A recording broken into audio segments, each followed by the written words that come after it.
지난날에도 그 저를 보기 위해서 이렇게 많이 오셨는데 한 세 사람 정도로 왔어요. 저를 보기 위해서. 예, 고맙습니다. 그 첫 번째 강의도 그때 오셨나요?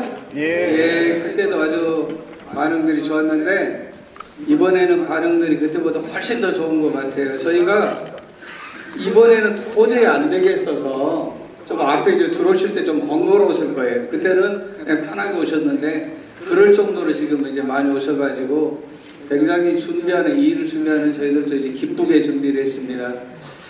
이미 이제 공지해드린 것처럼 오늘 그 강의는 좋은 삶은 이제 독서에서 시작한다라는 이제 주제로 강의가 될 건데요. 아마 이제 여러분들이 강의를 듣고 나면은 좋은 삶은 독서에서 시작한다가 아니라 더 좋은 삶은 독서에서 시작한다, 이런 이제 기분들을 느끼지 않을까 하는 생각을 갖습니다. 강사님은 제가 소개하지 않아도 알겠죠? 예, 설명이 필요 없어요. 설명이 필요하지 않은 이제 우리 선생님이신데 유시민 작가님을 모시겠습니다. 앞으로 나와주십시오. 네.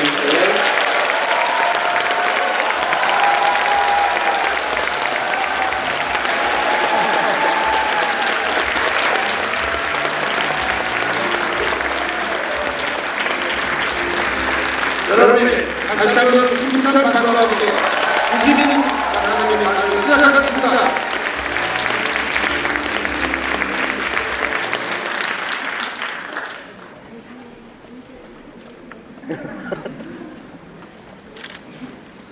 예, 안녕하세요. 유시민입니다.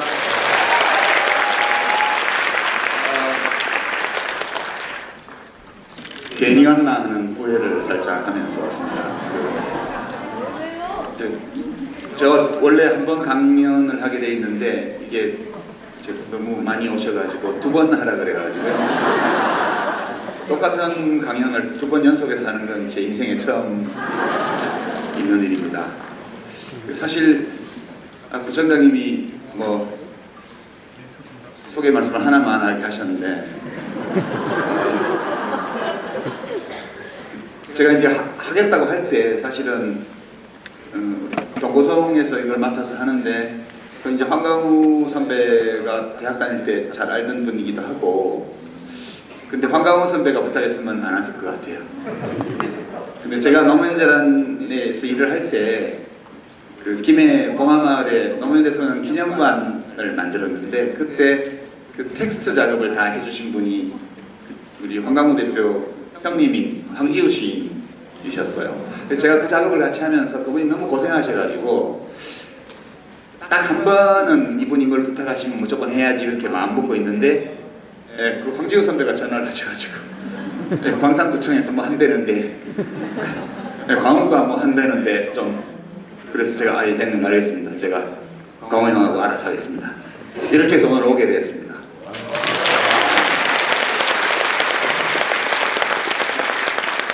동고성은 이름 가운데 외로울 고자가 있어서 좀 마음이 안 좋았어요. 손님이 적게 오시면 어떡하나? 이렇게 많이들 오셔가지고 동고성으로 하지 말고 동성림으로 했더라면 더 많이 오시지 않았을까, 그런 생각도 좀 해봅니다. 오늘 주제가 사실은 좋은 삶, 독서 이렇게 연결되어 있는 건데요. 이게 너무 일반적이고 추상적이라서 제 강의 자료는 조금 좁혔습니다. 좀 좁혀서 책하고 노는 또는 책과 사귀는 어떤 방법, 그러니까 이게 일반적으로 이렇게 하십시오 그게 아니고 전 이렇게 합니다, 그렇게 준비를 했습니다. 괜찮으실까요? 네. 그리고 원래 질의응답도 뒤에 해야 되는데 그 강연이 쪼개지면서 시간이 좀 줄어가지고 가능할지는 잘 모르겠습니다. 제가 막판에 마음이 내키면 즉석에서 이제 질의할 기회를 드릴 수도 있겠습니다. 자료를 보면서 말씀을 드릴 텐데요. 자료를 보기 전에 이제 이 오늘 주제 좋은 삶과 관련해서 한 말씀만 이제 드리고 강의에 들어가겠습니다. 좋은 삶이 어떤 삶인지에 대해서는 사실 객관적으로 딱 이런 게 좋은 삶이다 이렇게 말할 수는 없죠. 그래서 제가 생각을 해봤는데 심리학자들이 사람들이 살면서 뭘 하는지를 조사한 게 있더라고요. 우리가 살면서 하는 일이 되게 네 가지로 나눠진다고 그럽니다. 첫 번째가 일이고요. 두 번째가 놀이고요. 세 번째가 사랑 또는 뭐 사랑놀이. 그리고 또 하나가 연대, 봉사하고 참여하고 이렇게 하는 활동입니다. 되게 이 네 가지로 인생이 다 채워진다고 그럽니다. 여기 물론 잠자고 먹고 하는 건 빠져있죠. 기본적인 활동은. 근데 이 네 가지를 하면서 우리가 인생의 대부분의 시간을 쓰는데 좀 줄이면 두 가지로 나눌 수 있습니다. 첫 번째는 생존, 두 번째는 자아실현. 그렇게 나뉘죠. 일하는 거는 주로 생존과 관련이 있습니다. 이제 사랑하고 놀고 다른 사람들과 연대하는 이 모든 것들은 자아실현과 관계가 있죠. 그래서 좋은 삶이란 뭘까 이렇게 생각을 해보면 우선 생존해야겠죠. 생존 못하면 삶이 없으니까 생존은 기본값으로 오는 거고요. 그 다음에 자아실현을 해야죠. 자아실현을 하려면 자아를 알아야겠죠. 내가 뭘 원하는지 알아야 실현할 수가 있죠. 그래서 이제 왜 이 두 가지를 할까 사람들이. 그러니까 좋은 삶이라는 것은 잘 생존하고 그리고 자기가 살고 싶은 삶을 사는 거죠. 그게 뭐든 간에. 그러면 자기가 살고 싶은 삶을 사람들이 어떻게 결정하지? 그거는 자기가 자기 자신을 어떻게 이해하느냐에 달려있다고 이제 저는 생각합니다. 그래서 우리가 생각하는 동물인데 이게 우리 뇌가 하는 일이 그 두 가지라고 그래요. 첫 번째는 생존하기 위해서 많은 생각을 하고 주변을 살피고 공부를 하고 내가 처해 있는 상황을 이해하려고 노력하고 과거에 했던 일들에 대해서 그것을 되짚고 평가하고 그런 것들이 전부 생존과 관련되는 이제 우리 뇌의 업무고요. 또 하나의 업무가 나는 뭐지? 나는 누구지? 나는 왜 존재하는 거지? 내 삶에는 어떤 의미가 있지? 이런 걸 고민하는 일이 또 뇌가 하는 일이라고 그래요. 원래 우리 자연이 이 생물을 만들 때는 한 가지 임무만 줬다고 그래요. 생존. 이게 우리 뇌는 오로지 생존을 목적으로 유전자가 조합한 기계라고 얘기를 하는데 이게 너무 많이 수준 높게 발전을 해가지고요. 자연이 시키지 않은 일을 하는 거죠. 그게 자기 이해라고 하는 거예요. 자기 자신을 이해하는 거예요. 그래서 동고성 같은 인문학 모임은 왜 있냐 하면 내 자신을 이해하는 그 과제 그거를 하려고 만든 모임이죠. 이게 잘 되지는 않는데요. 나를 이해하는 게 잘 안 돼요. 왜냐하면 원래 이게 우리 뇌가 하는 일이 아니기 때문에 본업에서 벗어나 있는 일종의 부업 같은 거거든요. 그래서 이제 공부가 필요한 것이고 나 자신을 이해하는 데 필요한 여러 가지 아이템 중에 하나가 책이죠. 책은 대부분 지식 정보를 전달하거나 또는 그 책을 쓴 사람이 경험했던 것을 전해주죠. 그래서 내가 모든 것을 다 조사해서 알아보고 모든 것을 다 경험해 볼 수 없기 때문에 누군가가 자기가 공부한 것, 생각한 것, 느낀 것, 경험한 것 이런 것들을 잘 추려가지고 이렇게 써놓은 게 책이에요. 그래서 그 책을 보면서 간접 경험을 하고 또 수월하게 지식과 정보를 습득하고 이렇게 해서 나를 이해해보는, 나를 이해하는 데 쓰는 거거든요. 그래서 제가 오늘 여러분께 말씀드릴 거는 제가 어떤 방식으로 책을 이용해서 그걸 하는지 이제 그거를 말씀드리려고 합니다. 서론이 좀 길었죠? 이건 뭘 눌러야 넘어가죠? 이건가? 예, 그러네요. 제가 이쪽으로 와도 조명이 따라오겠죠? 이제 안 따라오면 이 시설에 문제가 있고 여기까지는 될 것 같습니다. 제가 가리지 않으려고요. 제목은 이렇게 돼 있고요. 자, 이거 어느 산인지 아시겠죠? 이게 좀 작아요. 제가 사진이 그 무등산 국립공원 홈페이지에서 다운받은 건데 장영재 작가의 사진이에요. 무등산 사진입니다. 저는 책하고 산이 되게 비슷하다고 생각합니다. 오늘 오신 분들 지금 한 500여 명 분이 오셨는데 무등산을 10번 이상 올라가신 분 한번 손 들어 보시겠어요? 예, 꽤 있으시죠? 무등산을 딱 한 번 가보신 분, 예, 꽤 있으시죠? 예, 안 가보신 분은 묻지 않겠습니다. 근데 무등산을 몇 번 가야 무등산을 안다고 말할 수 있을까요? 100번이요?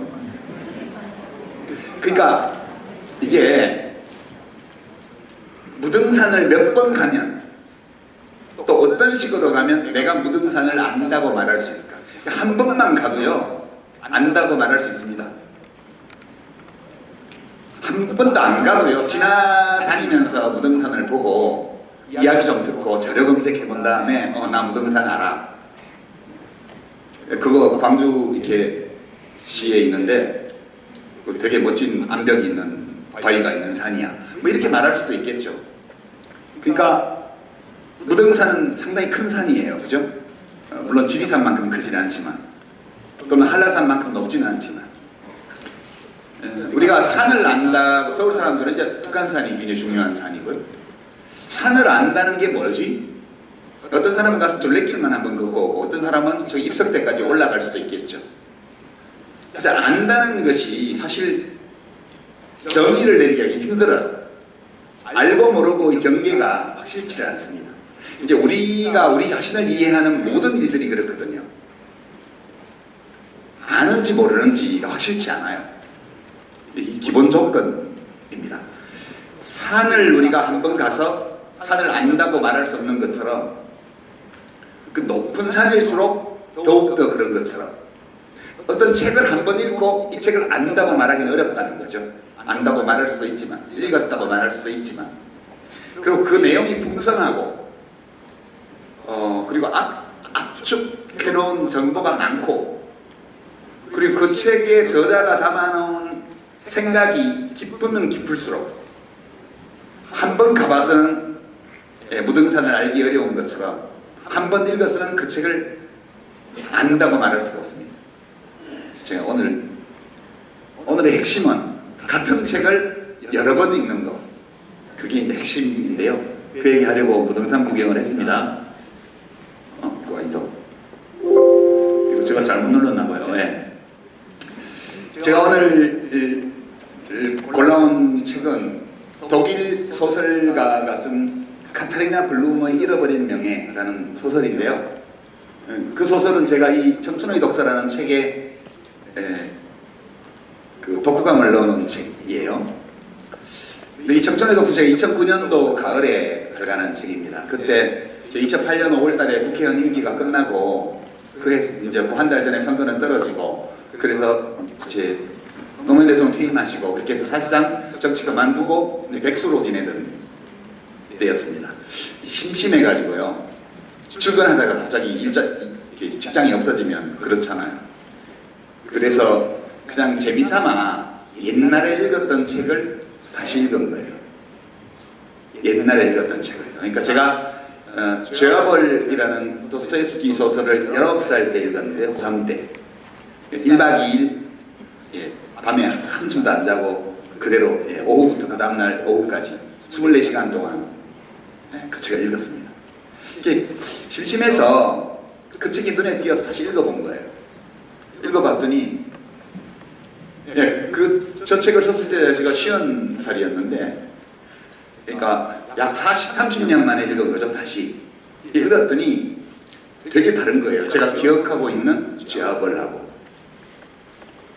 여러분 죄와벌 대충 읽어보셨을 텐데 거기 두냐라는 그 라스콜니코프의 여동생이 나오죠. 두냐.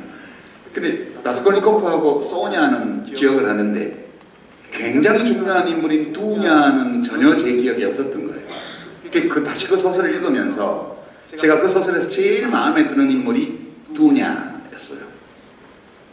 제가 생각을 해봤죠. 이상하다. 30년 만에 똑같은 소설을 읽었는데 왜 이렇게 내가 기억하고 있던 거하고 이 소설이 다르지? 그리고 이 두냐와 같은 중요한 인물을 내가 왜 전혀 기억을 하지 못하고 있었지? 라고 생각을 했습니다. 그 결론은 뭐였냐면 그 소설을 19살에 읽어서 그런 거예요. 19살 때 도스토옙스키 소설을 읽으면 그 나이에 눈에 들어오는 게 있습니다. 근데 50살이 돼서 그걸 읽으니까 영 다르게 보이는 거예요. 그래서 제가 이거 재밌다. 왜 이렇게 이 책이 다르게 느껴지지? 그래서 다른 책들도 좀 읽어봤습니다. 제가 19, 20살에 읽었던 책들 중에 책마다 다 그런 거예요. 이 카타리나 블룸의 잃어버린 명예도 제가 25살쯤에 읽었는데요. 25년 만에 책을 읽었는데 또 다르게 보이는 거예요. 그래서 그 얘기를 밥 먹으면서 후배하고 하다가 그 후배가 저 출판사에서 있는 후배여가지고 그 책으로 쓰면 재밌겠는데 그래서 쓴 책이 저 책이에요. 그러니까 무등산을 30년 전에 한번 올라갔는데 30년이 지나고 다시 올라가 봤더니 산은 똑같은 산인데 눈에는 다른 게 보이는 거예요. 이게 우리가 고전이라고 말하는 좋은 책은 대부분 그렇습니다. 그러니까 이 얘기는 책을 많이 읽는데 나는 집착하지 않는다, 그런 뜻입니다. 제가 이 경험을 통해서 많은 책을 읽는 것도 좋은 일이지만 좋은 책을 여러 번 읽는 것도 그것도 잇따라서 읽는 게 아니고 세월이 한참 지나고 났어요. 그러니까 여기 오늘 오신 분들 중에 한 40대 이상 된 분들은요 10대 때 20살 무렵에 읽었던 책을 생각을 해보세요. 그리고 다시 읽어보십시오. 지금 아주 이제 20살 안 된 분이거나 아직 30 안 된 분들은 지금 읽고 되게 기억에 남는 책들을 기록해 두세요. 어떤 책을 읽었는지. 그 10년 또는 20년이 지나고 나서 그 책을 다시 읽어보세요. 아주 다르게 느껴질 겁니다. 이 책은 그런 책이어서 이 책 사서 읽으시라는 뜻은 아니고요. 네, 그렇습니다. 그 중에 하나가 이 소설인데요. 이거는 이 사진은 카트리나 블룸의 잃어버린 명예라는 이 소설은 독일 작가의 소설인데 영화로 만들어졌습니다. 그 영화 포스터가 이제 여러 나라 버전이 있는데 이거는 프랑스 버전이에요. 원래 독일 포스터는 좀 이 소설의 의미를 잘 못 드러내는 포스터여서 제가 프랑스에서 개봉될 때 그때 나왔던 포스터를 썼습니다. 이게 좀 흐릿한데 구글에서 캡처한 거라 가운데는 벌거벗은 여자가 써 있고요. 예, 그리고 이제 그 손이 이렇게 쥐고 있습니다. 예, 그런 소설인데 이 소설도 제가 25살 무렵에 읽었을 때와 25년이 지나고 나서 다시 읽었을 때 느낌이 아주 달랐던 소설 중에 하나입니다. 좀 이따 내용 말씀드리고요. 자꾸 엉뚱한 걸 누르네. 이거 예, 감사합니다.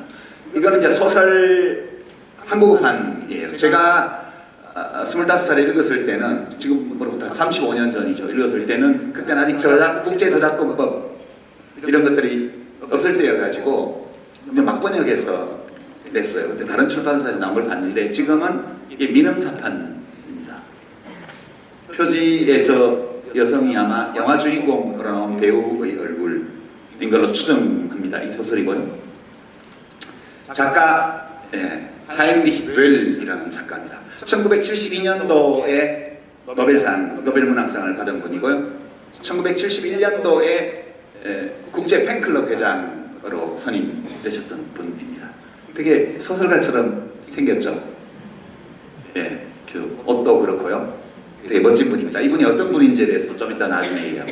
이건 다 서지 정보예요. 이 카트리나 블룸의 잃어버린 명예를 보면 작가 이름은 하인리히 벨이에요. 그 서지 정보입니다, 그냥. 예, 그 소설에 보면 후기에 작가가 이렇게 말을 합니다.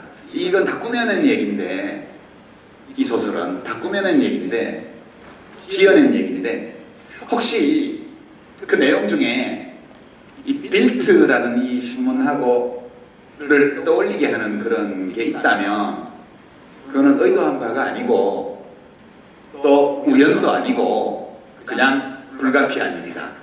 이렇게 후기에 적어놨습니다. 그래서 제가 빌트라는 그걸 가지고 왔고, 이따 다시 보겠습니다. 이렇게 생긴 신문이라는 거요.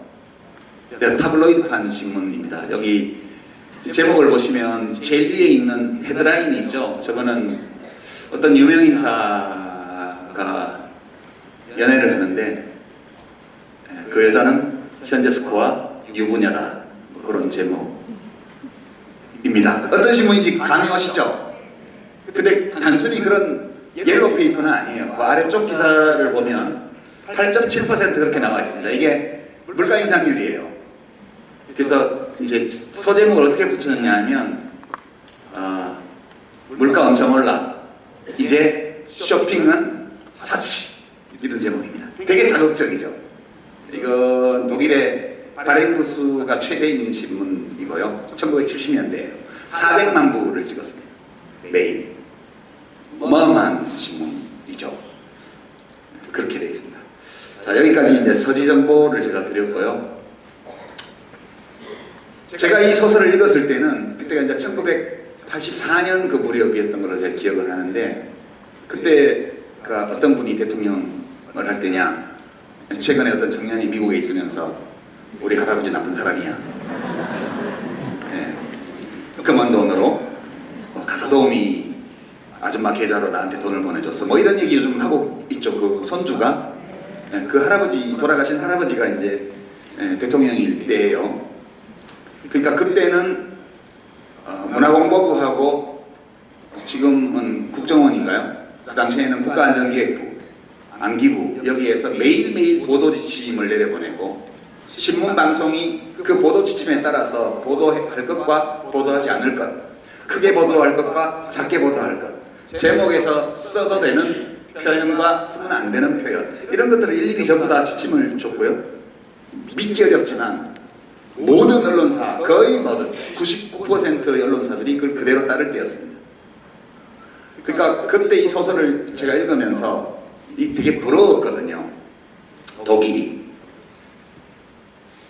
여기는 신문들이 지 맘대로 하는구나. 아니, 물론 못된 짓을 하는 신문이 있다 하더라도 지 맘대로 못된 짓을 하잖아요. 그리고 지 맘대로 훌륭한 일을 하는 신문도 있어요. 이 소설에서 알 수 있어요, 그거를. 그래서 독일은 진짜 민주주의 국가 맞네. 우리는 언제 이렇게 되지? 하이니히 벨 선생님은 독일의 언론 상황에 대해서 저렇게 고발하고 저렇게 문제를 지적했는데 내가 보니까 그냥 부럽기만 해, 이런 느낌이었어요. 제가 오늘 강연 오기 위해서 이 소설을 다시 또 떠들어 봤거든요. 봤더니 와, 우리 독일 수준은 됐어. 1970년대 독일 수준은 확실히 된 것 같아요. 이제는 정부에서 뭘 하라고 해서 하는 게 아니고 신문사들이 알아서 해. 근데 내용은 이 소설에서 묘사한 독일 빌트지보다 더 저질이야. 이런 느낌이에요. 그러니까 소설 느낌이 또 달라요. 15년 전하고는. 2009년도에 제가 저 소설을 읽었을 때하고는 느낌이 또 다른 거예요. 이 얘기를 드리는 이유는 산은 올라갈 때마다 느낌이 다르다. 굉장히 경치 좋은 산, 괜찮은 산은 여러 번 시차를 두고 가야 그 산을 제대로 알 수 있다. 그리고 이렇게 책을 한 번 읽어서 나 올해 몇 권 읽었어, 이렇게 하는 게 아니고, 저 책 속에 책을 쓴 사람이 말하려고 했던 말을 처음에 올라갔을 때는 A, B, C를 내가 얻었고, 두 번째 올라갔을 때는 D, E, F를 또 받고, 세 번째 갔더니 A, C, D는 별게 아니었고 거기에 또 내가 알지 못했던 N, M 이런 게 있다, 이렇게 알아가는 거예요. 그리고 그렇게 알아가는 과정이 나를 이해하는데 굉장히 중요한 작업이라는 거죠. 그러니까 보통 내가 나를 안다는 것은 내가 나를 잘 알지, 알긴 뭘 알아요. 자기가 자기를 잘 몰라요. 자기가 자기 자신을 잘 모릅니다. 때로는 남이 보는 내 모습이 진짜 내 모습일 가능성이 있기도 해요. 그래서 남의 말을 들어야 되는 거예요. 자기가 함부로 결단하고 밀어붙이고 이렇게 하면 망해요. 왜냐? 자기가 자기 자신을 잘 모르기 때문에. 예. 이런 말을 꼭 들어야 되는 분들도 있는데요. 누군지는 말은 안 하겠지만 그분이 책을 워낙 안 읽으시는 것 같아서 예. 지난 1년간 책 구입비가 제로였다고 그러니까 깝깝하긴 합니다. 누구라고 말하지는 않았어요. 자, 이 소설은 어떤 소설이 이게 제가 이렇게 말씀을 드리냐. 이제 소설 스토리는 아주 간단합니다. 이게 소설을 보면 완전히 그 날짜별로 이렇게 써놔가지고 보고서 같아요. 소설이 아니고. 예, 근데 이제 제가 이제 요지만 말씀드리면 이 소설이 1974년 하반기에 나온 소설이거든요. 그러니까 하이니히 베일이라는 분이 1972년도 11월 달에 노벨 문학상 수상자로 됐죠. 연말에 되니까. 그리고 약 2년쯤 후에 이 소설을 발표를 했습니다. 근데 이 소설 내용에 보면 1974년 2월 20일 저녁에 이혼 경력이 있는 27살이 먹은 직업이 가사관리인, 프리랜서 가사관리인 카타리나 블룸이 아는 사람이 주최한 댄스 파티에 갔다가 루드비히 괴텐이라는 남자를 우연히 만나서 첫눈에 꽂혀가지고 그날 밤에 자기 집에 데리고 와서 차요. 그게 사건의 시작이고요. 나흘이 지난 1974년 2월 24일 저녁에 이 카타리나 블룸이 아는 경찰관 집 초인종을 누릅니다. 경찰관이 나오니까 저기요, 제가 신문기자를 총으로 쏴서 죽였는데요. 7시간 동안 시내 여기저기 가보고 교회에도 가봤는데 후회하는 감정이 전혀 생기지 않아서 자수하러 왔어요. 저를 체포해 주세요. 그렇게 말을 합니다. 이 소설은 이 나흘 동안에 도대체 무슨 일이 있었기에 를 이야기한 소설이에요. 땡기죠? 약간 스릴러 느낌이 나시죠? 아주 단순한 스토리예요. 그리고 사건이라고 할 만한 것도 별로 없습니다. 왜 이런 일이 벌어졌냐를 보면 짜이퉁이라는 신문 때문인데요. 짜이퉁이라는 신문이 소설에 이제 신문 제호로 나오는데, 그래서 짜이퉁이라는 단어는 그냥 신문이라는 독일어입니다. 신문. 그러니까 일반 명사예요. 짜이퉁이라는 건 신문이라는 뜻을 가진 일반 명사입니다. 그런데 이 소설에는 짜이퉁이라는 신문사가 나와요. 그냥 신문입니다. 신문. 짜이퉁이라는 신문에서 이 여인에 대해서 보도한 것을 제가 추린 겁니다. 이 소설에 다 나오는 내용. 짜이퉁이 이 나흘 동안 카타리나 블룸이라는 이 주인공에 대해서 한 보도 내용이에요. 추리면 첫째, 카타리나 블룸이라는 실명과 얼굴을 노출시켰어요. 카타리나 블룸이 잡혀갈 때 그 자리에 이미 짜이퉁의 사진기자가 와서 사진을 찍습니다. 그래서 얼굴하고 실명이 공개됐고요. 두 번째는 이 여인이 첫눈에 꽂혀서 사랑을 나누었던 이 괴텐이라는 남자는 은행 강도이고 살인자이다. 그리고 카타리나 블룸은 강도의 애인이다. 이렇게 보도를 합니다.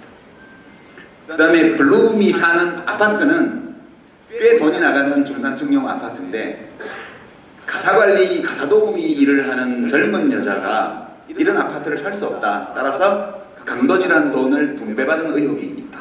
이렇게 보도록. 블룸은 아버지가 일찍 죽었는데 이 사람은 위장한 공산주의자였다. 정체를 감추고 활동한 공산주의자였다. 그러니까 어머니가 이제 병원에 있었는데 중병이었는데 이 사건으로 충격을 받아서 죽었다. 근데 카타리나 블룸은 눈물 한 방울 흘리지 않았다. 이런 보도를 합니다. 그 다음에 이 카타리나 블룸은 좌파 그룹의 지령을 받고 아주 명망 있는 학자 S의 경력을 파괴하려고 그 사람의 별장을 괴텐의 은신처로 제공했다. 아파트 구입 자금의 아파트는 융자 받아서 구입해서 원리금을 갖고 갚아나가고 있었는데요. 이 융자를 도와준 변호사가 좌파 변호사다. 그리고 그 좌파 변호사의 와이프는 대학 다닐 때 공산당 활동가였다. 그래서 별명이 빨갱이 트루데였다. 이런 보도를 합니다. 그래서 이걸로 볼 때 이 변호사 부부가 이 루트비히 괴텐의 도피를 지원한 의혹이 있다. 규명해야 된다. 이런 보도를 해요. 그 밖에 제가 다 소개하지 않지만 어머니, 카트리나 블룸의 전 남편, 오빠, 고향 동네에 있는 신부, 옛날 고객, 가사관리로 일하는 동안 과거 직장 생활을 좀 했는데 직장 동료, 그 다음에 이웃 주민들의 말을 다 보도합니다. 인터뷰를 따가지고요. 하나같이 카타리나 블룸을 비난하는 말들이에요. 전부 다. 이제 이 내용들입니다. 이렇게 됐는데요.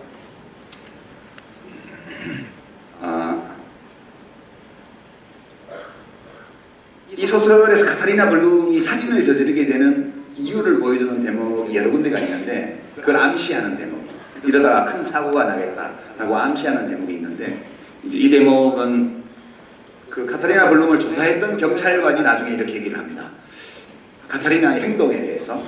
카타리나는 이틀치 짜이퉁, 그러니까 조사받은 지 이틀째인 거죠. 경찰 조사실에서 있었던 일입니다.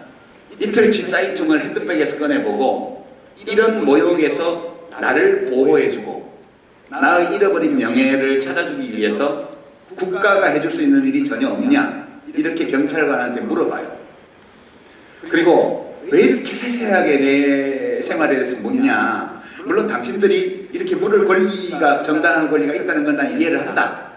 그런데 신문할 때 나온 이런 사생활에 관한 소소한 사항들이 왜 전부 다 짜이퉁에 보도가 되고, 그리고 내가 진술한 대로 보도되는 것이 아니고 전부 다 왜곡되어서 보도되고 있다. 나는 그건 도저히 납득 못하겠다. 이런 얘기를 합니다.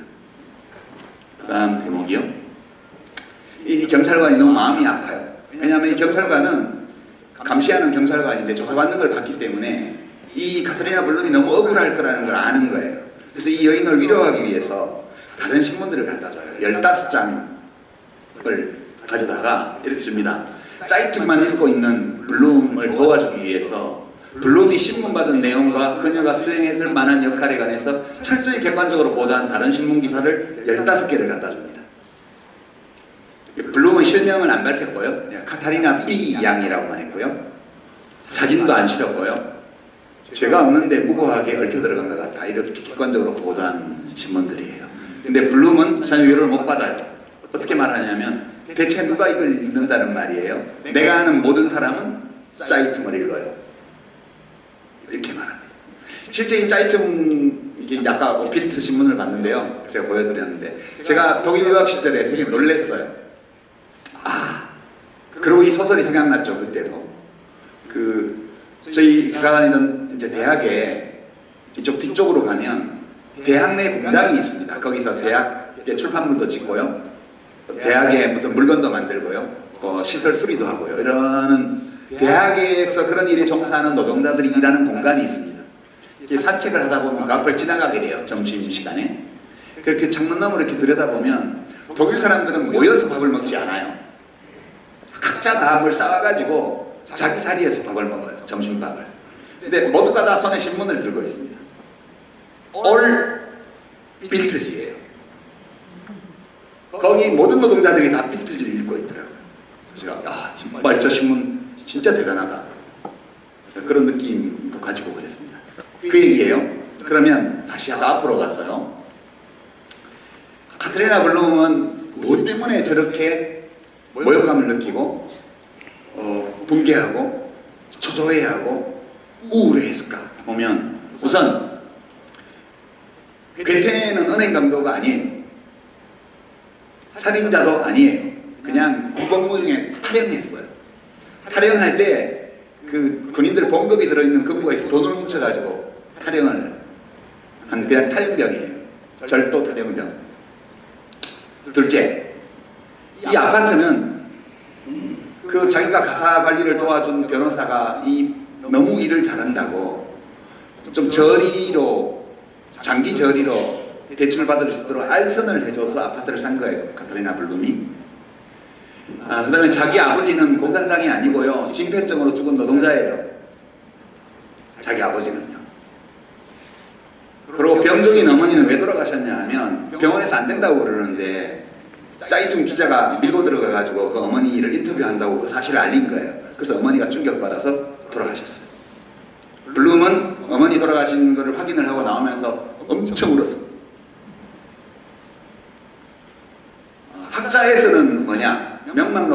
입장에서는 누구냐 하면 블룸한테 치근덕거린 옛 고객이에요. 대학 교수고 이름 높은 학자인데 애가 넷이나 있고 와이프도 있는 카타리나 블룸한테 반지도 사다주고 자기 별장이라고 언제든지 오라고 열쇠도 떠맡겨 갔어요. 블룸이 그걸 그냥 가지고 있다가 돌려줄 수도 없고, 그래서 그레텐과 자기 아파트에서 하룻밤을 잔 후에 이 남자는 범죄자인데 난 이 남자가 좋아, 자기 죗값을 치르고 나오면 또 사랑할 수 있어, 이렇게 생각하고 하룻밤을 지낸 다음에 새벽에 자기 아파트의 비밀 통로를 알려줘서 그리고 저 열쇠를 쥐어줍니다. 여 별장에 가서 숨어 있으라고. 그게 다예요. 그게 전부입니다. 이 카트리나 블룸이 한 일의 전부예요. 좌파 변호사와 그 부인이 도피를 지원했다는 건 터무니없는 일이고요. 전 남편은 이 소설에 표현된 바로는 카트리나 블룸이 자기를 사랑해주지 않고 존중해주지도 않고 늘 치근덕거리기만 하는 놈이어서 자기 어릴 때 결혼했다가 반년 만에 이혼을 했습니다. 오빠는 절도죄로 복역 중이었는데 틈틈이 면회를 가서 영치금도 넣어줬고요. 다 그런 식입니다. 옛날 가사 도우미를 했던, 가사 관리를 해줬던 옛 고객들의 발언도 다 알고 됐고요. 이런 내용들이 소설에 쭉 나옵니다. 카타리나 블룸이 자기는 자기가 했던 일을 다 알고 있으니까 이 짜이투 보도를 보면서 무엇을 느꼈는지 알 수 있게끔 작가가 전달을 합니다. 네. 이게 스토리예요. 그러고 나서 카트리나 블룸이 맨 마지막 장면이 뭐냐 하면 그 기자한테 전화를 해요. 그게 베르너 퇴트게스라는 기자인데, 이 카트리나 블룸에 대한 기사를 계속 특종 보도 혹은 단독 보도를 했던 기자예요. 자기가 단독 인터뷰를 자기 아파트에서 하고 싶다고 부릅니다, 이 기자를. 기자가 저 나흘째 되는 날 아침에 오전에 카트리나 블룸이 집에 오죠. 그리고 들어오면서부터 난잡한 말을 하기 시작합니다. 카타리나 블룸은 자기 집 우편함에 음란 편지가 쇄도하고 막 그럽니다. 다 공개가 돼가지고. 근데 카타리나 블룸이 그 전화를 하기 전에 지인의 집에서 몰래 권총을 훔쳐오죠. 그리고 들어와서 대화를 꼭 죽이려고 했던 것은 아니지만 대화를 해보려고 시도를 했는데 들어오자마자부터 우리 뭐 이러면서 응답 패스를 늘어놓습니다. 그리고 이제 카타리나 블룸이 총으로 쏘죠. 약 몇 초 동안 그 남자가 이유를 알 수 없다는 눈빛으로 카타리나 블룸을 봅니다. 카타리나 블룸이 몇 발을 쏘죠. 그러고 나가서 시내를 배회하고 교회를 가고, 근데 반성하는 마음이 전혀 들지 않아서 경찰관의 집을 찾아갑니다. 이게 소설의 전부인데요. 소설을 소개해드렸고요. 그래서 후기에 하이니 히펠이 이렇게 말을 합니다. 이 이야기에 나오는 인물이나 사건은 자기도 꾸며낸 것이다. 저널리즘의 실제 묘사 중에 빌트와 유사점이 있다고 해도 그것은 의도한 바도 우연의 산물도 아닌 그저 불가피한 일일 뿐이다. 이렇게 되어 있습니다. 자, 여러분 이제 오늘 강의 끝나고 나서 가셔가지고 포털에서 브런치나 이런 거 검색해 보십시오. 카타리나 블룸의 잃어버린 명예 하면 그 책을 읽어본 분들이 여러 비평 독후감을 남겨놨을 거예요. 딱 여기까지입니다. 대부분의 비평이요. 그러니까 제가 아까 무등산 사진으로 치면 무등산을 한 번이나 두 번 정도 올라갔다 와서 무등산에 대한 얘기를 쓰는 거예요. 그러니까 우리가 책과 사귈 때는 그 책을 최대한 알아봐야 돼요. 그 작가에 대해서. 그러니까 책은 텍스트예요. 그죠? 소설이든 혹은 에세이든 간에 텍스트입니다. 문자로 써져 있는 텍스트예요. 텍스트 자체가 말을 해줍니다. 근데 텍스트는 뭐냐 하면 해석이 필요한 거예요. 모든 텍스트는 해석을 해야 돼요. 텍스트 자체가 전해주는 것이 있지만 작가가, 어떤 책을 쓴 작가가 그 텍스트의 모든 것을 노출시키지는 않거든요. 어떤 것들은 뒤에 감춰둡니다. 그럼 내가 나를 이해하기 위해서 책을 활용하는 경우에 그 책을 제일 잘 활용하는 것은 그 책을 쓴 사람이 그 안에 담아놓은 모든 것을 다 가져오는 거예요. 그러려면 뒷조사를 좀 해야 돼. 이 텍스트를 작가가 왜 썼을까? 이 소설을 통해서 무슨 말을 하고 싶었던 걸까? 이거를 충분히 읽어낼 때에만 의미가 있어요. 근데 무등산 그러면 그냥 광주시에 있는 산이다, 이것만으로는 충분할까요? 그렇지 않죠. 무등산은 이 광주 전남에서 뿌리 내리고 사는 시민들에게 어떤 의미를 갖고 있어요. 그냥 산 이상의 의미요. 여러분들은 잘 아실 거예요. 타지 사람들은 몰라도. 한라산이 제주도민들에게 특별한 의미를 가진 공간인 것처럼, 경주 남산이 경주 시민들에게 아주 특별한 공간인 것처럼, 무등산은 컨텍스트 안에서 봐야 그 무등산의 모든 것을 알 수 있어요. 예컨대 4.3의 이야기를 모르고는 한라산을 제대로 안다고 말할 수가 없습니다. 무등산 하면 되게 유명한 르포가 있죠. 무등산 타잔. 그죠? 아시죠? 연세가 좀 있으신 분 아실 거예요. 강제철거에 저항하면서 살인사건이 일어났습니다. 이런 소설로 만들 만한 사건이죠. 무등산 하면 이 광주 전남 지역의 어떤 역사의식, 어떤 문화적 감각, 이런 것들을 집약해서 나타내는 단어예요. 제가 느끼기에는. 그런 것들이 전부 무등산이라는 이 텍스트의 밑에 놓여있는 컨텍스트거든요. 맥락, 배경, 이런 겁니다. 그래서 제가 이제 여러분께 오늘 이 소설을 고른 것은 이 배경을 충분히 말씀드리려고 이 소설을 고른 거예요. 이 배경을 알려면 뒷조사를 해야 된다고 그랬죠. 뭘 뒷조사해야 되냐? 빌트지가 어떤 신문인가? 도대체 빌트지가 어떤 신문이기에 하이니히 베일이라는 노벨상을 받았고 세계 팬클럽의 대표를 지낸 소설가가 특정 신문을 겨냥해서 이런 소설을 썼을까? 되게 이례적이에요. 여러분들이 검색해봐도 그 얘기를 한 비평은 거의 없을 거예요. 두 번째, 하이니히 베일은 어떤 사람입니까? 어떤 소설가이기에 이렇게 특정 신문사를 도마에 올리는 이런 문학작품을 쓴 걸까? 그리고 둘이 왼수가 될 만한 어떤 일이 있었던 건 아닐까? 이런 의심을 해볼 수 있죠. 어떤 계기로 도대체 무슨 일이 있었기에 하이니히 베일이라는 이 소설가는 이런 소설을 쓴 걸까? 이게 뒷조사입니다. 그래서 제가 뒷조사를 좀 해봤죠. 우선 빌트지입니다. 이 빌트지는 1970년대 중반, 그러니까 하이니히 베일이 이 소설을 발표할 시점에서 매일 400만 부를 찍던 신문이에요. 그 당시 서독, 통일전이니까요. 서독의 인구가 약 6천만 정도이기 됩니다. 지금 우리나라하고 별 차이가 없죠. 근데 매일 400만 부예요. 어마어마하죠. 이 빌트지는 아까 화면에서 보신 것처럼 굉장히 자극적이고 선정적인 신문이에요.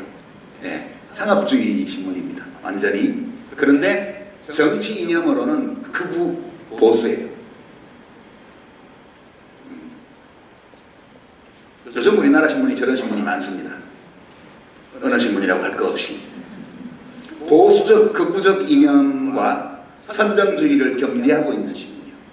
그런 신문이었습니다. 그럼 이 신문의 소유주는 누구였나? 악셀 슈프링어라는 사람인데요. 악셀 슈프링어는, 이 슈프링어라는 이 회사는 회사 이름도 슈프링어 페얼락, 그러니까 우리말로 직역하면 슈프링어 출판사예요. 그러니까 악셀 슈프링어라는 이 남자는 2차 대전 끝날 때까지 인쇄소 노동자였어요. 굉장히 능력 있는 사람이에요. 이 사람이 1945년에 창업을 해서 단기간에 저 회사를 그 독일 최대 출판 자본으로 키워냅니다. 여러 개의 신문사를 가지고 있었고요. 그러니까 이 빌트뿐만 아니라 디렐트 같은 신문도 있었고요. 무슨 타게스블라트 이런 아주 많은 종류의 지방 신문과 전국으로 배포하는 신문들을 가지고 있는, 합병해서 가지고 있는 회사였습니다.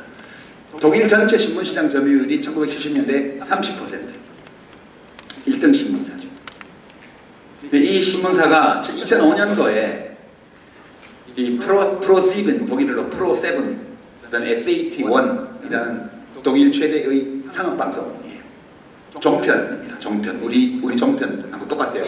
트로트 쇼도 하고 시간 뉴스도 하고 그러는 방송인데 저거 두 개를 스프링어 회사가 인수합병하려고 연방정부에 신청을 했어요. 독일은 독과점 규제가 심한 나라거든요. 그래서 저게 같은 산업은 아니지만 신문하고 방송은 언론으로 관계가 있는 시장이잖아요. 그래서 관계가 있는 시장에서 시장 점유율이 일정 이상 되는 인수합병을 하려면 정부의 승인을 받아야 돼요. 그래서 저 신청을 했을 때 어마어마한 논쟁이 벌어졌고 독일 연방정부가 불허합니다. 그 불허 이유는 여론 독과점에 대한 우려가 뚜렷하기 때문에 이 인수합병은 승인할 수 없다. 이렇게 해서 인수합병이 실패하게 되죠. 우리나라에서 이명박 대통령이 종편을 막 4개씩이나 만들 때 요 직후에 그걸 만들게 되죠. 몇 년 안 지나서. 그러니까 저 나라는 저걸 막고 이미 하고 있는 종편을 신문사가 인수하는 걸 막았는데 우리는 신문사들이 종편을 만들 수 있게 해줬습니다. 그래서 결과적으로 지금은 비슷해졌어요. 독일이나 우리나. 그렇습니다. 이 신문사는 그런 신문사고요. 하이니히 벨은 어떤 사람이냐? 이분은 1917년도에 켈런에서 났습니다. 원래 가톨릭 신도였고요. 독일은 가톨릭과 개신교가 절반씩 있는 나라인데요. 10대 때 가톨릭 청년회에서 반전 사상, 평화주의 이런 거를 학습을 하고 평화주의자가 됩니다.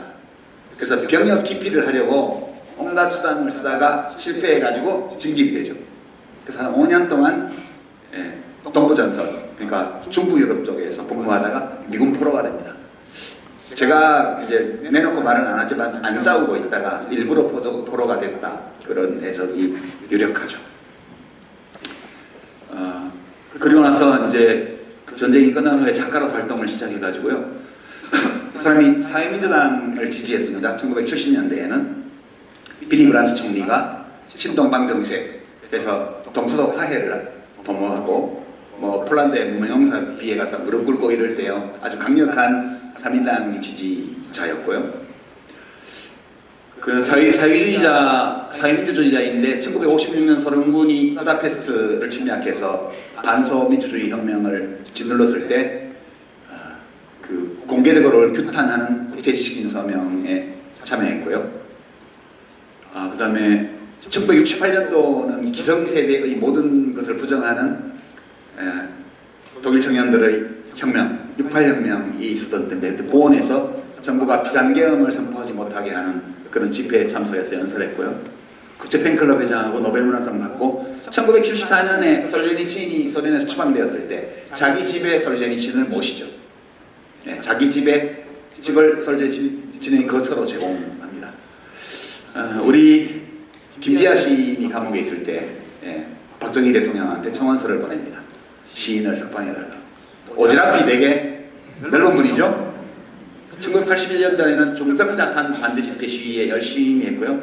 1983년도에 3인당을 떠나서 녹색당을 지지합니다. 그리고 나서 돌아가셨는데 이분이 켈런 태생이어서 켈런시에서 하이니히 벨 재단을 만듭니다. 하이니히 벨 재단을 켈런시가. 그리고 이 벨 재단은 지금 독일 녹색당의 싱크탱크가 되어 있습니다. 이런 분, 어떤 분인지 감이 오시죠? 약간 황석영 선생님 생각도 좀 나고요. 김지아 시인 생각도 좀 나고, 젊었을 때 김지아 선생님이요.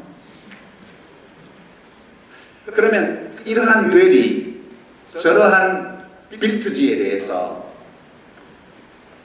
그냥 무단히 저 소설을 쓴 건 아니에요. 왜 썼냐 하면 그럴 만한 계기가 두 건이 있었는데요. 첫 번째는 1968년도에 베트남 전쟁 반대 시위가 전 유럽을 있을 때입니다. 독일에서도 어마어마한 미국의 베트남 전쟁을 규탄하는 시위가 벌어졌는데요. 그 와중에 요제프 바흐만이라는 어떤 청년이 그 베트남전 반대 학생 운동을 전국적으로 이끌던 루디 두치케라는 학생 운동가를 총으로 쏩니다. 3발을 죽지는 않았어요. 유명한 저격 사건입니다. 저것 때문에 시위가 엄청나게 격해졌는데요. 이 바흐만이 체포되었을 때 뭐라고 말을 했냐면, 나는 날마다 신문을 읽으면서 이 더러운 따갱이를 처치할 생각만 했다. 두치케는 우리 사회에 해악을 끼치는 국가의적 1호다, 이렇게 말을 합니다. 많이 듣던 얘기죠. 우리나라에서도. 이때 빌트지가 뭐라고 보도를 했냐면, 두치케라는 학생운동 리더를 가리켜서 동독어 약자리, 독일 청년의 영혼을 더럽히는 빨갱이, 국가의적 1호, 이렇게 매일 보도를 할 때입니다. 그러니까 저 바흐만이라는 청년이 매일 읽은 신문이 빌트지예요. 그 빌트지를 읽으면서 나라를 구하기 위해서는 저놈을 죽여야 돼, 이렇게 결심을 하게 된 겁니다. 이게 하이니히 베를 엄청 자극했고요. 언론이 이렇게 증오를 조장하고 혐오를 조장하고 적대감을 부추기는 이런 식의 보도를 계속하게 되면 이 사회가 어디로 가냐, 이것 때문에 굉장히 이제 심각하다고 문제를 의식하게 되고요. 이때 빌트뿐만 아니라 디벨트는 텍스트가 많은 신문이에요. 그러니까 빌트가 사진이 많은 신문이라면, 빌트라는 게 사진, 그림이라는 뜻이거든요, 독일어로. 정말 사진이 많습니다. 보통 매일매일 나오면 헐벗은 여인의 사진이 한 10개쯤은 나와요, 그 신문에. 그런 신문이에요. 근데 굉장히 극우적이죠. 디벨트는 굉장히 품격 있는 외양을 갖추고 있는데 내용은 또 마찬가지예요. 우리나라에서 가끔 이 신문을 인용한 외신 기사, 번역 기사들이 나오기도 하는데, 우리를 이거 번역하는 기자분들은 저 신문이 어떤 신문인지 잘 모르세요. 되게 끔찍한 신문이거든요. 그러니까 반전 시위 청년들이 열받았죠. 그래서 슈프링어 회사 본사 건물에 화염병을 던져서 불을 지릅니다. 굉장히 큰 사건으로 번지게 되죠. 두 번째 계기는 은행강도 살인 사건인데요. 그냥 은행강도 사건이었어요. 독일 남서부의 소도시에서 은행강도 사건이 있었는데 경비원을 총으로 쏴서 이제 경비원이 죽습니다. 이때 빌트가 이 은행강도 사건이 그 당시 적군파, 항복이 납치하고 막 여인 납치하고 이러던 좌익 테러 단체예요. 적군파의 리더가 바더라는 사람과 마이노프라는 사람 둘이어서 이 적군파를 바더 마이노프 그룹이라고 그러는데요. 이 바더 마이노프 그룹이 이 살인사건, 살인강도를 저지른 거다라고 보도를 합니다. 아무 증거는 없었어요. 그래서 벨이 슈피겔이라는 주간지가 있습니다. 이것도 어마어마한 주간인데요. 발행부수 100만 부 넘어가는 주간지입니다. 여기에다가 빌트가 이런 식으로 사실의 근거 없이 이 은행강도 사건을 좌파 그룹의 테러로 규정하는 이런 방식의 언론 보도는 문제가 있다, 이런 기고를 합니다. 그랬더니 이 슈프링어 쪽 회사 쪽 이제 빌트나 디벨트나 무슨 블라트나 이런 신문들을 동원해서 말을 만들어냅니다. 벨셰비즘. 이 볼셰비즘의 오물라우트만 찍으면 벨셰비즘이에요. 벨셰비키. 예. 벨은 적군파의 친구다, 이런 보도를 계속 쏟아냅니다. 벨 가족은 테러 위협 때문에 경찰의 신변보호를 요청해야 될 상황이 됐고요. 그 다음에 이제 테러리스트를 색출한다는 명분으로 경찰이 하이니히 벨의 자택을 압수수색하는 사태가 벌어집니다. 그 와중에 어떤 대학 교수인데, 하노버라는 독일 중부에 있는 이 공과대학의 페터 브리커너라는 교수가 수사당국에 포착이 돼요. 이 테러리스트들에게 숙식을 제공했다는 혐의로. 나중에 다 무고한 게 밝혀집니다. 완전 무죄로, 사실이 아닌 걸로. 근데 이 사건이 났을 때도 저 하이니히 벨이 카타리나 블룸의 잃어버린 명예에 묘사한 것과 거의 동일한 사건이 벌어집니다. 그러니까 모든 사생활이 다 보도되죠. 저 교수의 학교에서 쫓겨납니다. 가정이 거의 풍비박산납니다. 그리고 나중에 무죄 선고를 받아요. 무혐의가 됩니다. 그리고 빌트는 전혀 책임지지 않아요. 이 일이 두 번째 계기였습니다. 그래서 1974년도에 이 소설을 벨이 발표한 거죠. 그러니까 이건 어떤 뜻이냐면, 하이니히 벨이 사감으로 사적인 감정 때문에 쓴 게 아니고, 언론이 이렇게 가기 시작하면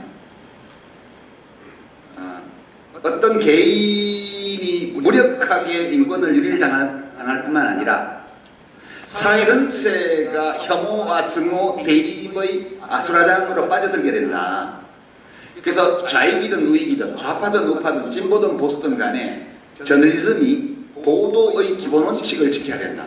이 얘기를 하고 싶어서 벨이 이 소설을 쓴 거예요. 그러니까 슈프링어 계열 신문들이 집중 포화를 써대니까 벨이 웅크리고 있다가 폭탄 하나를 되던진 거죠. 이 소설로. 이게 우리나라에서는 이런 소설 내면 정치 소설이라고 해서 안 팔려요.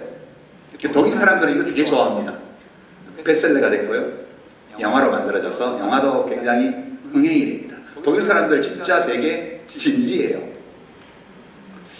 이렇게 된 거고요. 예, 제가 이제 이번에 이 소설을 다시 보면서 제가 청춘의 독서에도 그렇게 썼습니다만 우리나라에는 빌트나 디벨트 같은 신문이 한 개만 있는 게 아니에요. 이게 제 생각이에요. 그냥 사실이 그렇다는 게 아니고 저는 그렇게 생각한다고요. 그러니까 신문 10개가 있으면 9개가 그래요. 지금 보십시오. 검찰 조사실에서 한 모든 진술들이 특정한 신문사에 진술 그대로가 아니라 비틀어진 형태로 중계방송이 됩니다. 지금 매일매일 보시잖아요. 저 1970년대에 독일에서는 슈프링어 계열 신문사 몇 개가 그랬어요. 소설에도 나오지만 경찰관이 카트리나 블룸에게 제대로 보도한 신문 15개를 갖다 줘요. 근데 저 신문사가 시장 점유율이 30%잖아요. 안 막아지는 거죠. 근데 우리나라는 저와 비슷한 신문이 90%라고 저는 생각해요. 지금. 그러니까 되게 전 자부심을 느껴요. 어떤 자부심을 느끼냐. 그래도 나라가 안 망하고 있잖아.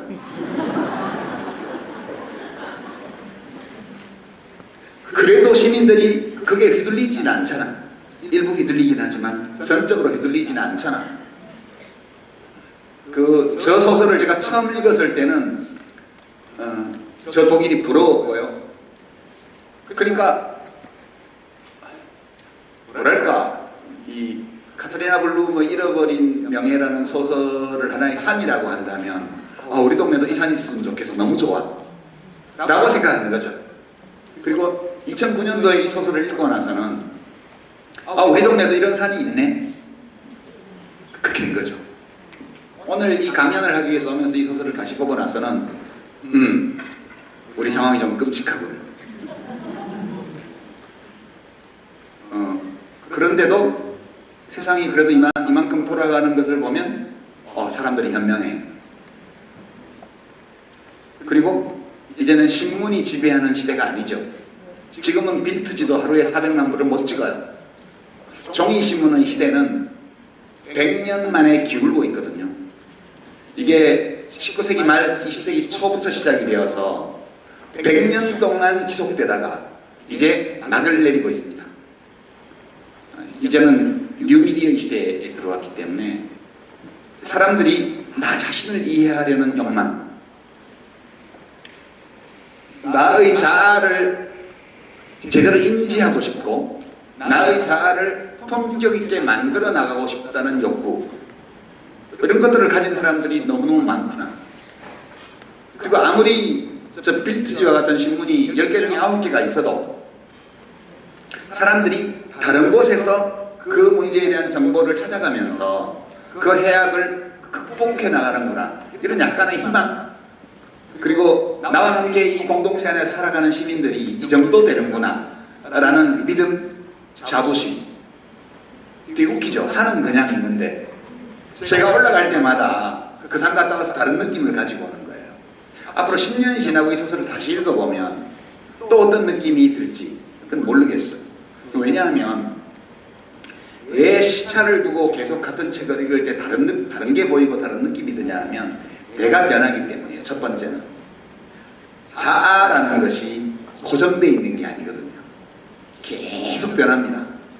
여러분 갑자기 노선을 바꾸거나 이랬다고 너무 욕하지는 마세요. 왜냐하면 우리 생각, 오랫동안 그렇게 생각했는데 우리의 내면에는 자아라는 게 있어서 그 자아가 하는 결정에 대해서는 그 사람이 책임져야 돼라고 생각하잖아요. 근데 저는 그런 게 있는지 좀 의심하거든요. 자아라는 건 뭐지? 생각해보면 이제 치매 증세가 시작된 어르신들을 보세요.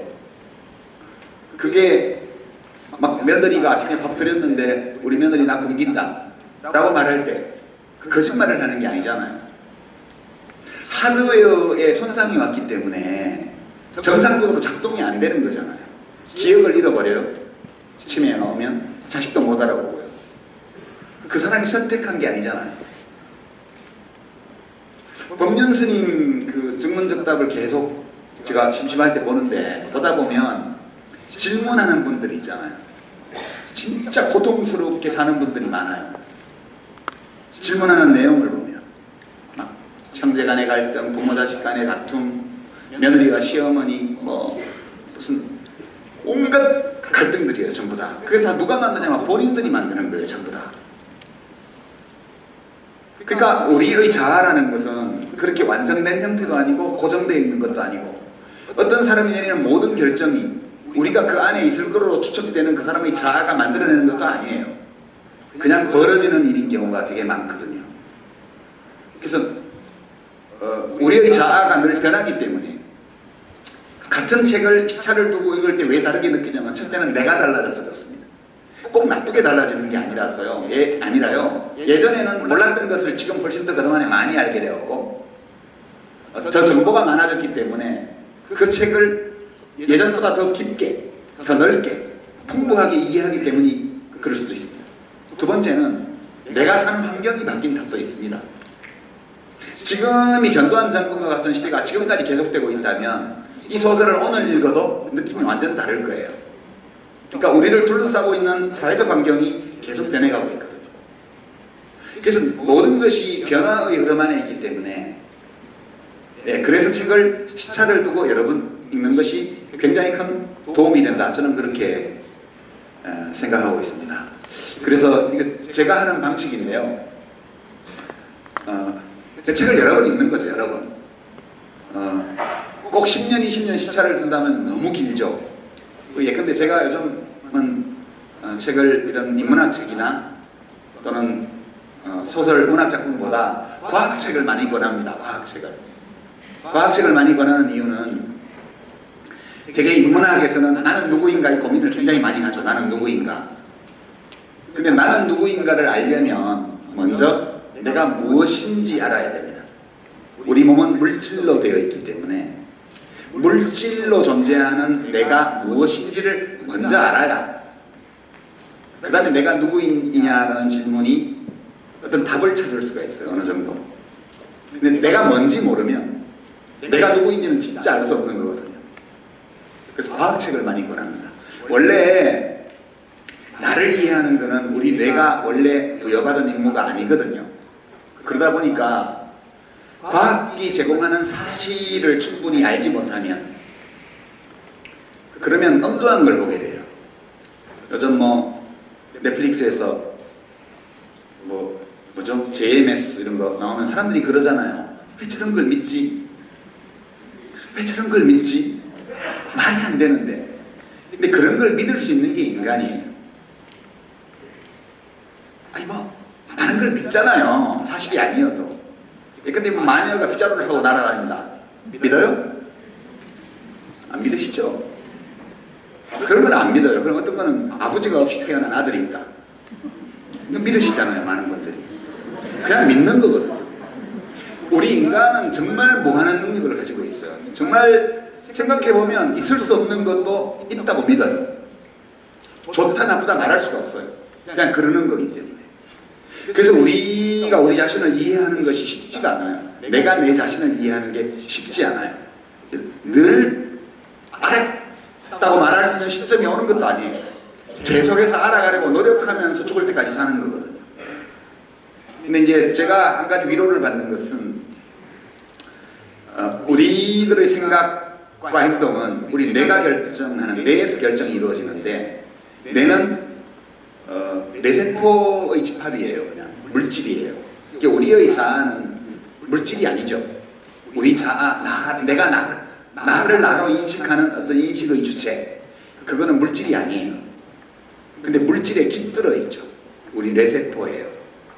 근데 이상한 게 이 물질이 아닌 자아가 마음 먹으면 뇌를 조종하죠. 내가 손해를 보더라도 이건 해야 돼, 이런 거요. 내가 잡혀가더라도 데모를 하러 가야 돼. 내가 돈이 많지 않아도 이건 기부를 해야 돼. 이런 행동을 하게 만들어요. 원래 뇌는 자기의 생존에만 관심을 가지도록 만들어졌는데 우리가 그렇게 하지 않는 이유는 자아 때문이거든요. 이게 훌륭한 거야, 이런 삶이 훌륭한 거야 라고 생각하기 때문에 물질이 아닌 의식이, 자의식이 또는 자아가 물질인 나를 움직이고 있잖아요. 되게 기적적인 거예요. 그래서 물질인 우리 몸에 대해서 우리가 좀 더 알 필요가 있다는 생각에서 과학책을 많이 권하는데, 제가 이제 그 코스모스 같은 칼 세이건의 책은 나온 지 50년이나 된 책인데 50년 전의 최고 수준의 그런 물질에 대한 정보를 갖고 있는 책이거든요. 근데 처음에 한번 읽으면 잘 몰라요. 일부만 이해가 돼요. 그렇게 이제 한번 읽어놓고 다른 책들을 이렇게 보다가 다시 이 책을 보면 지난번 봤을 때보다 훨씬 많이 다른 각도에서 풍부하게 이해를 할 수가 있습니다.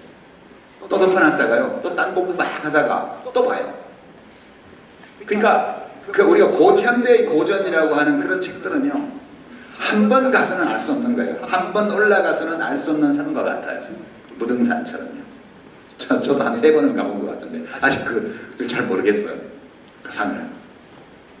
그러니까 그렇기 때문에 제가 책과 사귀는 방법, 어떤 방법이라고 말씀드린 것은 좋은 책을 시차를 두고 거듭해서 읽는 이 방식입니다. 이게 제가 이제 글쟁이로 밥 빌어 먹고 사는 이런 처지에서 볼 때 이 독서법이 있었기 때문에 그래도 내가 글 쓰는 일로 밥을 먹지 않나?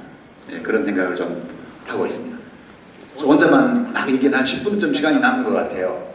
그래서 이제 주최하신 분들은 그냥 혼자 얘기하고 끝내라고 했지만 그럴 수 없기 때문에 한 2-3분만 제가 혹시 강연과 관련된 내용 중에 물어보실 게 있으시면 제 생각을 물어보실 기회를 드리도록 하겠습니다. 혹시 손 들어보시죠. 자, 뒤에 맨 먼저 손 드시네요. 마스크 쓰시고. 예. 뒤에서 2번째 줄이에요. 마이크가 없으시죠? 갖다 드리세요? 예.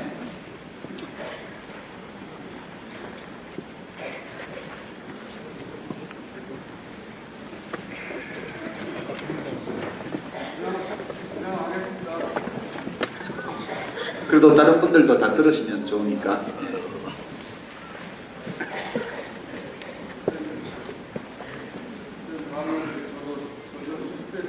정말 20대 때 들었으면 정말 목소를 위해서 돈 벌 수 있는 글을 혹시 쓰게 되지 않았을까, 그런 허망한 생각을 가져보면서요. 선생님께서 빌트지 같은 게 우리나라에는 90%가 됐는데도 저는 100%라고 믿고 있습니다. 그럼에도 불구하고 나라가 안 망한다고 생각을 하시는데 그게 정말 그런지, 그것은 요즘 소위 검찰국제로 뒷걸음질을 치고 있는 현재 우리나라 민주주의 위기를 목격하면서 선생님이 젊은 날에 27살쯤에 쓰셨다는 항소이유서에 구절들이 참 절절히 다가왔어요. 특히 다음 구절입니다. 지난해는 벌써 시들었지만 아직 아카시아 꽃은 피기. 질문해 주시면 아닙니다. 거기에 그때 마지막에 이렇게 됐어요. 그 데모 장면을 보면서 그날 이후로 세계 내의 사물이 다른 의미로 다가오기 시작했습니다. 그 구절이 특히 좀 요즘 우리나라 상황을 보면서 생각이 났어요. 우리나라는 지금 수많은 사람들이 세월호 탐사에서도 그렇고 또 이태원 참사에서도 정말 국가의 전혀 보호를 받지 못하고 많은 사람들이 죽고 비정규직 노동자들이 이렇게 막 제대로 이윤 추구에 내몰리면서 죽어가는데 그 사람들의 죽음에 대해서 어떻게 그렇게 세계의 사물을 그렇게 많은 죽음을 보고서 선생님은 머리채 끌어가 잡혀가는 하부의 모습을 보고도 세계의 사물을 다시 지각하게 됐는데 적어도 우리나라의 절반의 사람들은 그렇게 많은 사람들 내 이웃가 어쩌면 또 내 가족이 죽을 수도 있는 이런 상황에서 세계의 사물들을 다른 의미로 이해하지 못하고 있는지 거기에 대해서 좀 선생님의 생각을 듣고 싶어요. 아, 예. 정확하게 제가 답을 드릴 수는 없는데 저는 요즘 이렇게 생각해요. 그러니까 이제 주위를 돌아보면 나하고 다른 사람이 너무 많잖아요.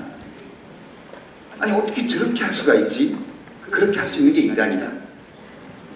그러니까 이제 사람은 다 다르다고 저는 생각합니다. 그러니까 집단으로 묶기 전에 한 사람 한 사람을 보면 이제 어떤 사람은 어떤 사건이 나거나 언론에 보도가 되면 어떤 사건이 나면 이렇게 생각해요.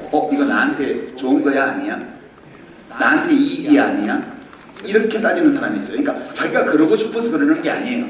어떤 상황을 만나면 그것이 나에게 이익인지 손해인지를 먼저 생각하는 사람이 있죠.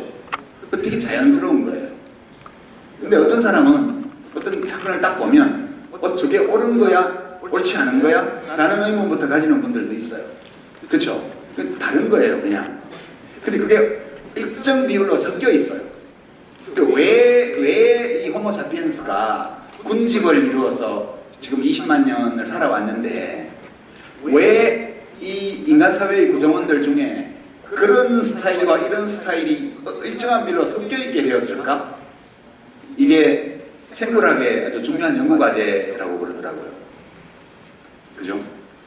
그런 거예요. 원래 그런 거라는 거죠. 어떤 사람은 이제 많이 이 미디어에서도 그런 거 나오는데 길 가는데 새벽에 막 힘들게 청소하고 있는 분들을 봐요. 그럼 어떤 엄마는 그렇게 얘기를 하죠. 예, 저 아저씨 좀 봐. 비 오는데 저렇게 열심히 청소하고 계시잖니. 저 아저씨들 계셔가지고 우리가 깨끗하게 사는 거야? 그렇게 생각해야 돼. 이렇게 얘기하는 엄마가 있는가 하면 예, 너 공부 열심히 안 하면 저렇게 된다? 이렇게 말하는 엄마가 있는 거예요. 사람은 다 달라요. 근데 그게 비율이 고정돼 있으면 세상은 안 변할 것 같아요. 근데 그 비율이 변한다고요.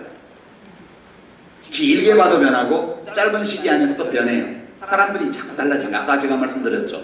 우리 자아는 불안정하다고요. 한때 박근혜 대통령을 엄청 지지했던 분들이 그죠? 엄청 국정 운영을 못할 때도 잘한다고 50% 넘었잖아요. 근데 어느 날 태블릿 PC 터지고 뭐 최순실 실험 나오고 막 이러고더니 잘한다가 그 다음에 10%밖에 안 돼요. 짧은 기간이지만 바뀌는 거잖아요. 우리의 뇌는 새로운 데이터가 들어오면 그것을 다 받아들이지는 않을지라도 새로운 데이터가 들어오면 그 데이터를 반영해서 자기의 판단을 수정하거든요. 그래서 늘 단기적으로도 사람들이 바뀌고요. 길게 봐도 바뀝니다. 그러니까 그거에 대해서 너무 이렇게 딱 양분해서 이래야 하는데 이렇지 않은 거에 대해서 울분을 가지기 시작하면 인생을 살기가 진짜 팍팍해져요. 그렇게 생각하시고요. 사람은 다 다른데 우리가 그 사람을 바꿀 수가 없어요. 사람을 바꾸는 게 불가능합니다. 그 사람의 뇌세포에 변화를 줄 수 없고요. 뇌세포 사이에 이 커뮤니케이션이 통신이 이루어지면서 의사결정이 내려지는데 그거를 밖에서 영향을 줄 수가 없어요. 우리가 서로 간에 영향을 줄 수 있는 유일한 거는 데이터뿐이에요. 데이터요. 그래서 데이터가 달라지면 사람들의 판단이 달라질 거야. 다른 모든 것이 똑같아도. 이렇게 생각하면서 좀 더 올바르고 정확한 판단을 하는데 필요한 데이터들을 자꾸 나누는 거죠. 그렇게 하다 보면 멀쩡하게 또 어떨 때는 사람들이 다 괜찮은 것처럼 보이는 그런 시기가 올 거고요. 또 늘 그러리라고 생각하지만 오래 안 갑니다. 그게 또. 예, 오래 안 가요. 왜냐하면 사람들은 익숙한 거에 대해서는 평가를 안 하거든요. 아무리 좋은 것도 익숙해지면 그것이 이미 익숙한 정보이기 때문에 우리 뇌에서는 그걸 별로 중요하게 여기지는 않습니다. 그래서 어떤 분들은 그러죠. 어떤 훌륭한 대통령이 나오셔가지고 이렇게 잘해줬는데 몇 년 지나지 않아가지고 왜 엉망득하냐. 너무 당연한 거예요. 계속 잘해주면 잘해주는 거는 기본값이라고요. 그거에 대해서는 우리 뇌가 별 반응을 안 해요. 그래서 좋은 것을 우리가 좋다고 인식하려면 나쁜 것을 겪어야 돼요.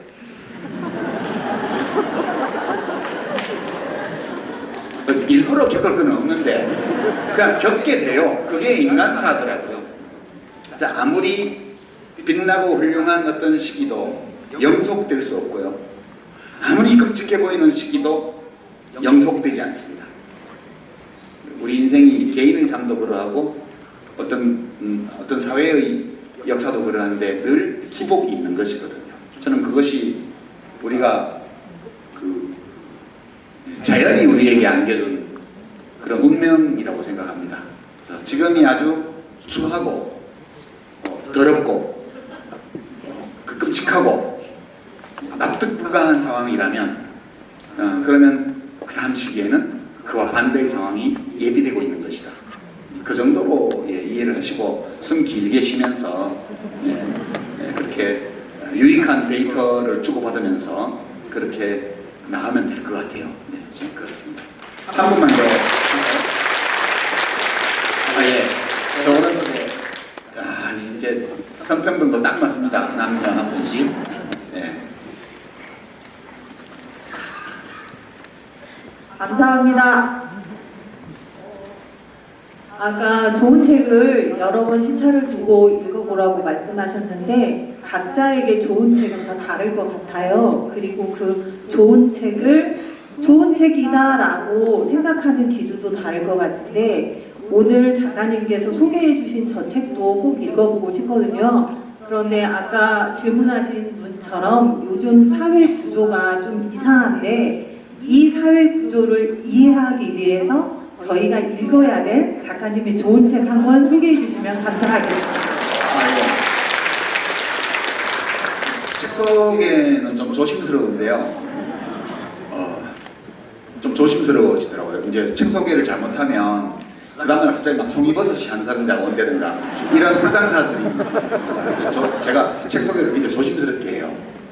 근데 소개라기보다는 제가 이제 거의 국내 유일의 책 비평 프로그램을 하고 있잖아요. 알릴레오 북스라고. 거기에 지금 잠시 정비 기간을 가지고 있는데 4월 되면 다시 시작할 거거든요. 거기서 또 좋은 책들을 계속 소개할 생각이고요. 이제 제가 개인적으로 요즘 관심을 가지고 있는 거는 이제 과학 쪽인데요. 제가 문과니까 사실 과학은 잘 몰라요. 모르는데 이제 모르니까 공부가 재미가 있죠. 그러니까 아는 거는 별로 재미가 없어요. 그러니까 지금 저는 사실 인문학 분야의 책을 이렇게 읽으면 재미가 없더라고요. 별 새로운 얘기도 없는 것 같고. 근데 과학책을 읽으면 제가 무식하기 때문에 막 읽는 것마다 다 새로운 거예요. 그래서 그게 재미가 있더라고요. 되게 과학과 인문학이 어떻게 다르냐. 제가 이제 과학책을 자꾸 권해드리는 이유는 과학은 물질을 연구하는 학문이잖아요. 증거에 입각해서 생각하는 학문이고요.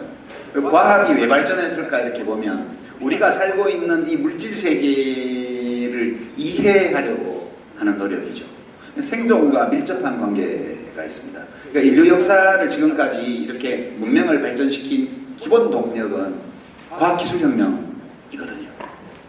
우리가 살고 있는 이 물질 세계에 대해서 더 많이 알면 알수록 모든 것이 발전합니다. 그러니까 한 방향으로 지금까지 쭉 발전해 온 것은 과학밖에 없어요. 인문학은 뭐냐? 인문학은 나를 이해해 보려는 욕망을 충족하려는 도구예요. 그러니까 모든 것을 과학으로 다 할 수가 없잖아요. 과학이라는 것이 지금까지 굉장히 많은 것을 알아냈지만 여전히 모르는 게 되게 많죠. 그러니까 과학으로 모든 것을 확실하게 밝히기 전까지는 그건 다 인문학이 맞는 거예요. 인문학은 몇천 년 전에 생겨가지고 과학이 아직 발전이 미미할 때도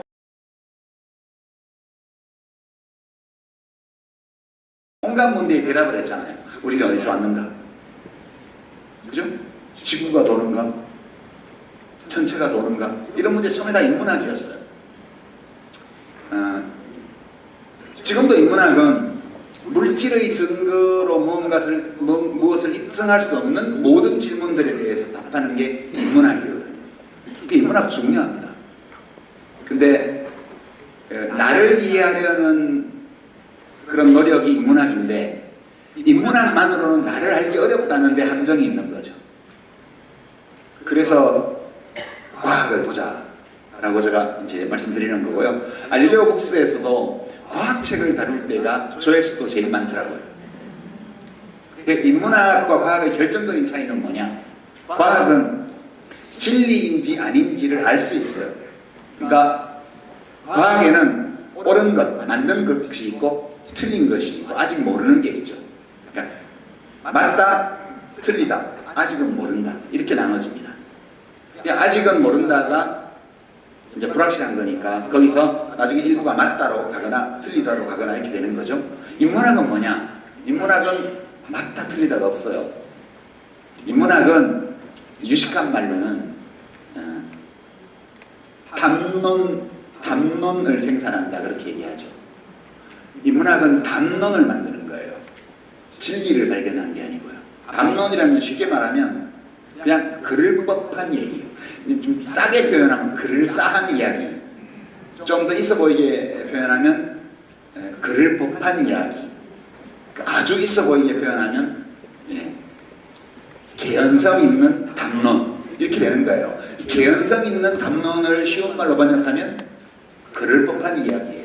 그러니까 인문학은 원래부터가 우리가 가진 질문에 대해서 그럴듯하게 우리가 받아들일 만한 이야기들을 만들어내는 것이 인문학의 과제거든요. 이게 중요합니다.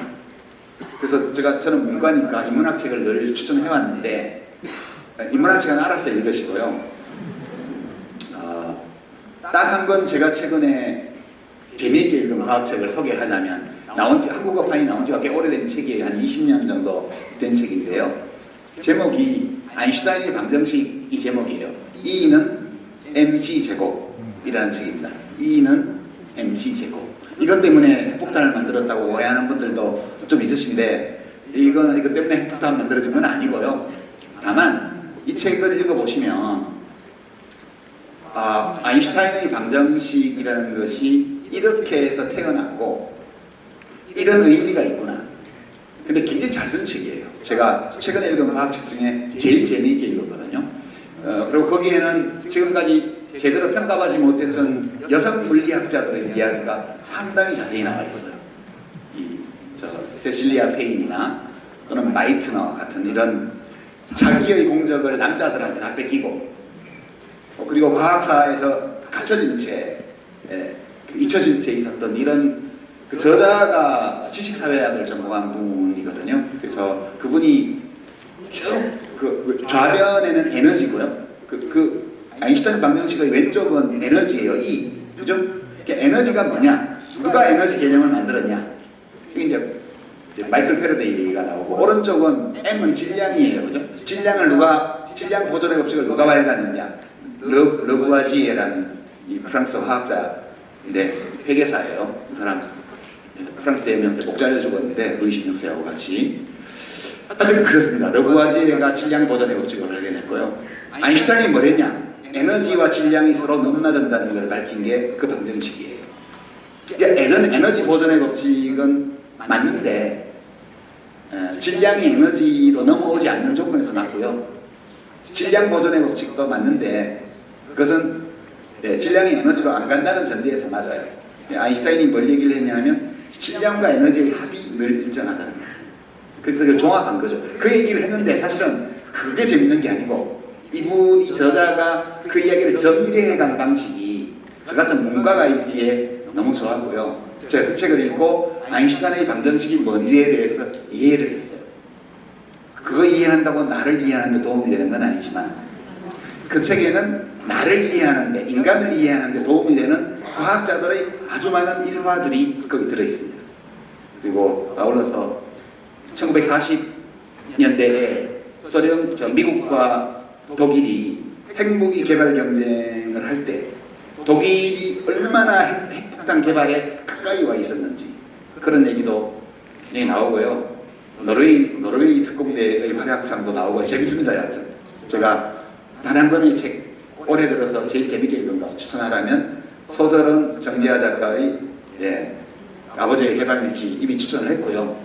과학책으로는 제가 뒤늦게 읽었지만 E는 MC 제곱이라는 이 아주 따분한 제목을 가진 이 책이 엄청 재밌습니다.